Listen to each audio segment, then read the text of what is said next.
रत्नकरंडक श्रावकाचार में शिक्षाव्रतों के रूप में सामयिक शिक्षाव्रत का संदर्भ चल रहा है। पेज नंबर 69 श्लोक नंबर 97 है, जिसकी व्याख्या कल की गई थी। पुनः उसे ध्यान से समझें। आचार्य महाराज कह रहे हैं कि किसी एक निश्चित समय तक संपूर्ण रूप से हिंसा, आरंभ, परिग्रह आदि कार्यों से निवृत्त होकर, यानी आरंभ सारंभ के कामों से निवृत्त होकर के निश्चित समय तक के लिए जो संकल्प लिया जाता है और फिर अपने मन के भावों से वचनों के द्वारा स्तुति पाठ के रूप में, शरीर की स्थिरता एकाग्रता से और मन में आने वाले प्रशस्त शुभ भाव से जो विचार चिंतन किया जाता है, अथवा उस काल में जो सभी जीवों के प्रति समता का भाव रखा जाता है, उसका नाम सामयिक है। घर में रहने वाला गृहस्थ भी जो परमार्थ को पाने की भावना रखता है और जीवन में वृत्ति बना हुआ है, दूसरी प्रतिमा के व्रत जिसने ग्रहण कर लिए हैं, वह अपने नियमानुसार सामयिक करता है।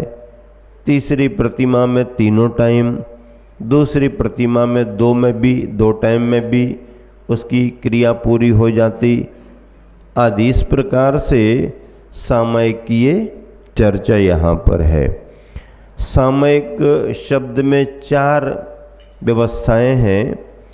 एक तो दूसरी प्रतिमा में आने वाला सामयिक शिक्षाव्रत एक प्रसंग है, गृहस्थ के जीवन से भी जुड़ा है, वो सामयिक शिक्षाव्रत। दूसरा प्रसंग बनेगा तीसरी प्रतिमा में सामयिक प्रतिमा के रूप में। तीसरा प्रसंग बनेगा मुनियों के षड आवश्यकों में सामयिक समता नाम का आवश्यक है। अब देखो, समता और सामयिक दोनों को एकार्थवाची भी माना है। आसन लगा करके संकल्प लेकर के बैठना और फिर अपना ध्यान चिंतन करना, पाठ करना, इसको तो सामयिक कहा ही गया है। लेकिन राग द्वेष की निवृत्ति रूप अगर तुम्हारे परिणाम बने हुए हैं, तो वो समता परिणाम भी तुम्हारे उस काल की सामयिक ही माने जाएंगे। सामयिक की परिभाषा क्या लिखी आचार्य महाराज ने? समता सर्वभूतेषु संयमे शुभ भावना आर्त रौद्र परित्यागः तद्धि सामयिकम मतम। समता सर्वभूतेषु, सर्वभूतेषु समता, सभी प्राणियों के प्रति समता का भाव रखना। क्या करना?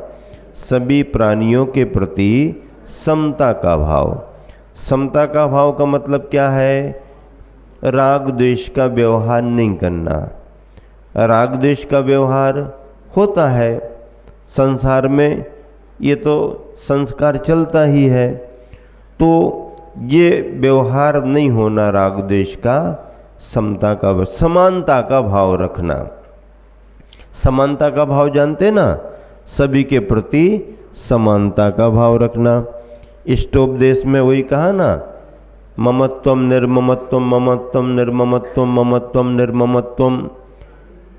इष्ट के प्रति, परिचित के प्रति ममत्व भाव आता है, अनिष्ट के प्रति, अपरिचित के प्रति उपेक्षा का भाव आता है।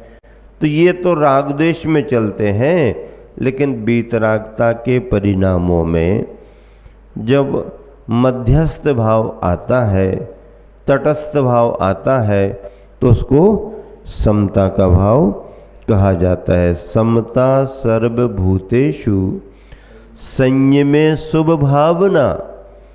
और संयम के प्रति, संयम धारियों के प्रति जो अपने मन में प्रमोद का भाव आता है, गुणानुराग का भाव आता है, प्रसन्नता का भाव आता है, तो ये सभी क्या है? ये सामयिक का ही भाव है। संयमे शुभ भावना आर्त रौद्र परित्यागः। आर्त रौद्र के भावों को छोड़ देना, आर्त रौद्र के भावों को छोड़ देना अथवा शुभ भावों को, धर्म के भावों को प्राप्त करना एक ही बात है। तो आर्त रौद्र परित्यागः तद्धि सामयिकम मतम, इसे सामयिक कहा गया। कल के दिन आप सबने पढ़ा था, भावार्थ पढ़ करके सुना रहा हूँ। सामयिक का समय पूर्ण होने तक हिंसादि पांचों पापों का पूर्ण रूप से का मतलब है मन वचन काय, और इसमें कृत कारित अनुमोदना लगाओ। मन कृत कारित अनुमोदना, वचन कृत कारित अनुमोदना, काय कृत कारित अनुमोदना, 9 कोटि पूर्वक। क्या? जो इन सभी 5 पापों का त्याग है, इसका नाम सामयिक शिक्षा व्रत कहा गया। क्योंकि इस व्रत में, इस व्रत के पालन में मुनियों के समान निर्विकल्पता पूर्वक सामयिक करने की प्रेरणा दी गई है।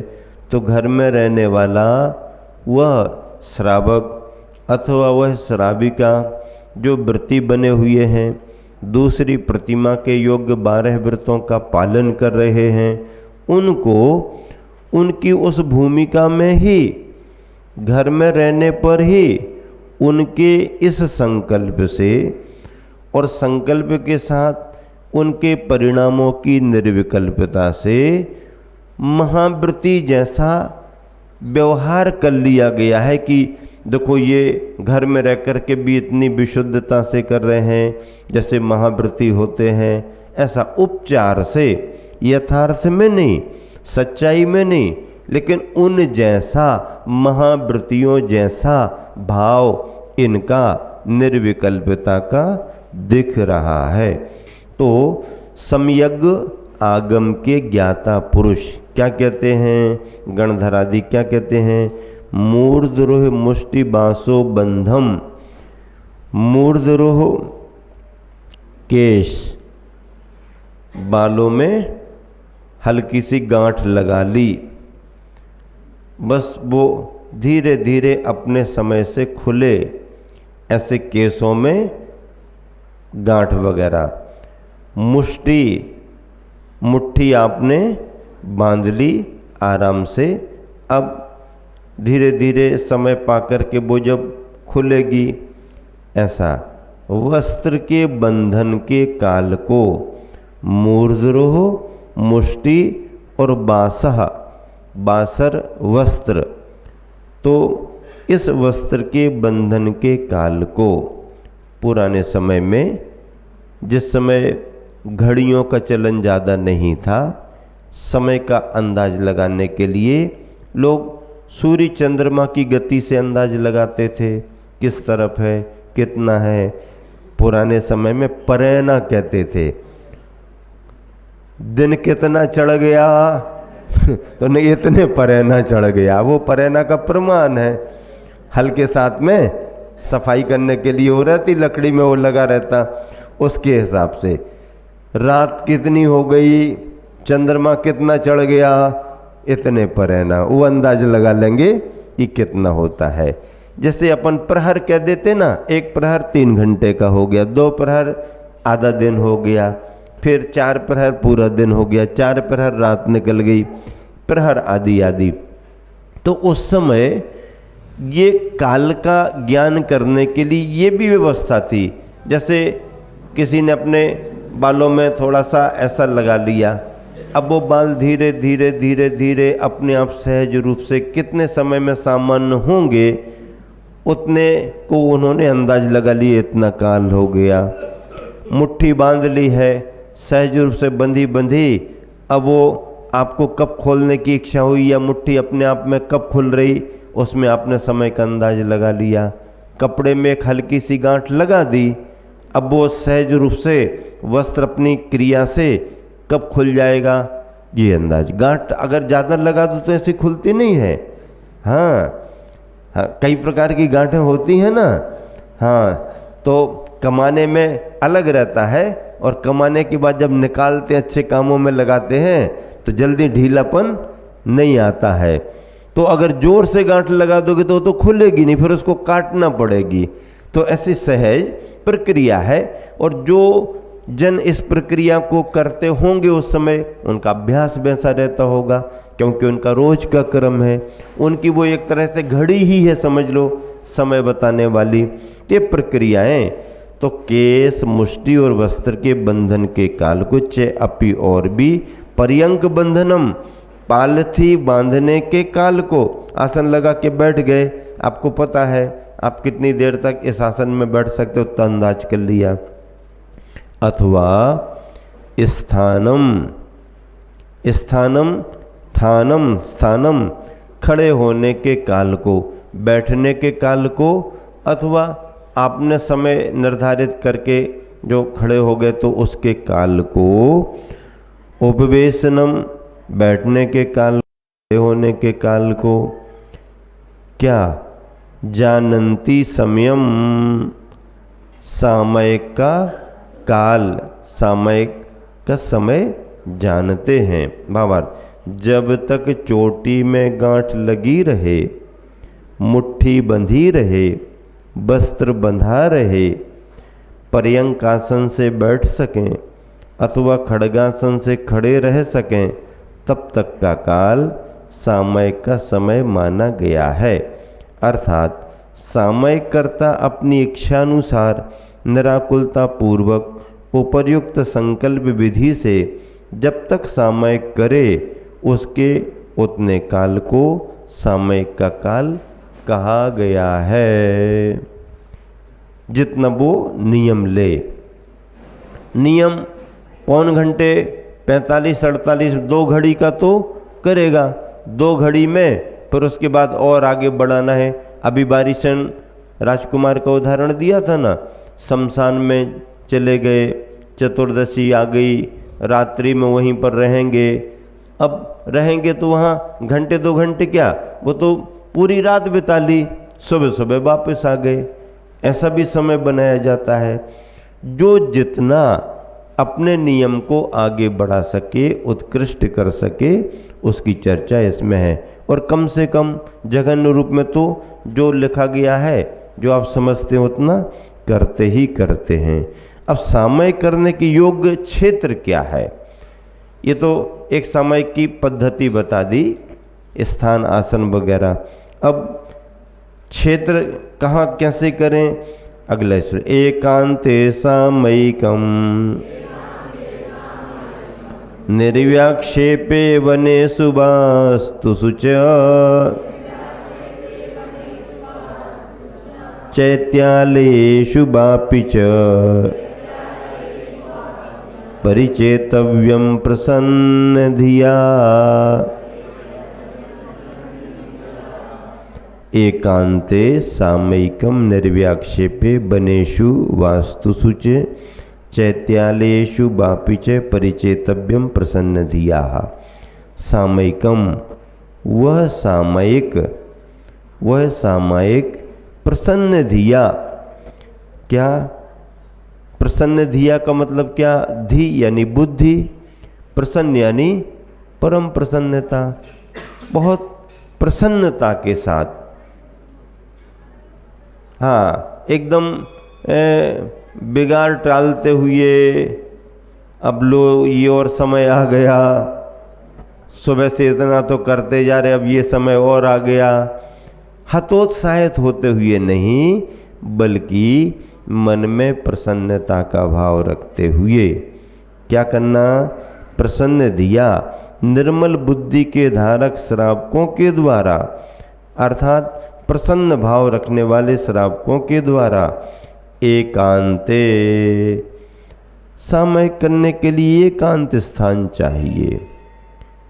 एकांत स्थान का मतलब है कि जहाँ पर पशु पक्षियों का आवागमन ज़्यादा ना हो रहा हो, जहाँ पर विपरीत विचारधारा वाले लोग आवागमन ना करते हों, क्योंकि विपरीत विचारधारा वालों का आवागमन होगा तो वहाँ पर उन्हें तो इससे कोई प्रयोजन नहीं है कि आप क्या कर रहे हो, आप कर भी नहीं पाएंगे, क्योंकि व्यवधान आता ही है। शोर शराबा हो रहा हो, ज़्यादा आवाज़ें आ रही हों, विभिन्न प्रकार के स्पीकर बज रहे हों, उनमें विभिन्न प्रकार के ये सब चल रहे हों, तो उसमें मन में निश्चिंतता निर्विकल्पता नहीं आती, अपनी लय टूटती है। कोई भी किसी कार्य को करता है एक सीमित ध्वनि तक तो उसके लिए ठीक होता रहता है, लेकिन अगर उस सीमा से बाहर ध्वनि जाए तो फिर उसमें व्यवधान आता है। इसलिए सरकार भी, कोर्ट कानून वगैरह भी इस पर संरक्षण देते हैं कि आपको उपयोग करना है तो करो, लेकिन इतने इतने समय में इतना इतना करो, बाकी नहीं। विशेष स्थानों पर ज़्यादा ध्वनि आदि नहीं करने देते हैं, एक व्यवस्था होती है। तो इस तरह से सामयिक करने वाले को भी एकांत स्थान, स्त्रियां, पशु, नपुंसक आदि विभिन्न विचारधारा के लोगों का आवागमन न हो, निर्व्याक्षेपित चित्त में चंचलता उत्पन्न करने वाले कारणों से रहित स्थान में बनेशु, बनों में, बनों का मतलब है उद्यान बगीचे वगैरह, ये सब नगर के निकट के स्थान वन माने जाते हैं। वास्तुसु मकान, धर्मशाला वगैरह, अथवा चैत्यालय, मंदिर में भी परिचेतव्यम सामयिक बढ़ानी चाहिए। वनों में, गृहों में, चैत्यालयों में अथवा अन्य गिरी कंदर आदि में जो निराकुल उपद्रव रहित एकांत स्थान हो, वहाँ प्रसन्न चित्त से सुस्थिर होकर सामयिक को समृद्ध करना चाहिए। दोनों श्लोकों का पद्यानुवाद पढ़ें, 98 और 99, पेज नंबर 113 पर 98। केश बंद का, मुष्टि बंद का, वस्त्र बंद का काल रहा, तथा बैठने स्थित होने का जो आसन का काल रहा, वही रहा सामयिक समय है, कहते आगम ज्ञाता है। जो करता सामयिक नियम से बोधि समागम पाता है। अगला, व्यभिचारी महिला जन पशु से रहित रहे, एकांत रहे, सभी तरह की बाधाओं से रहित रहे, पे शांत रहे। निजी भवन में, वन उपवन में, चैत्य भवन या जंगल में, व्रती सदा सामयिक करे वह प्रसन्न मन से मंगल में।